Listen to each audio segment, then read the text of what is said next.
देखिए, election commission, if they were on this side of the equation, they would say, let us check. Rahul Gandhi क्या बोल रहे हैं, check करते हैं. शायद एक सीट में प्रॉब्लम है, but they are not saying that. They are saying Rahul Gandhi has to swear on oath, right?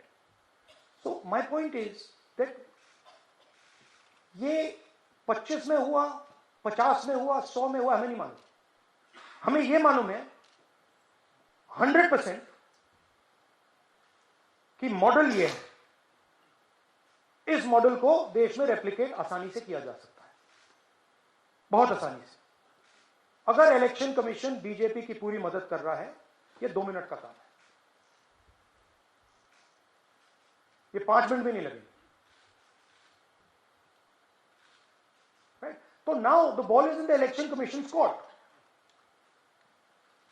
Give us the data. उन्होंने ये क्यों नहीं बोला कि हम इलेक्ट्रॉनिक डेटा दे रहे हैं राहुल गांधी को, हम सीसीटीवी फुटेज दे रहे हैं राहुल गांधी को? वो क्यों नहीं बोला?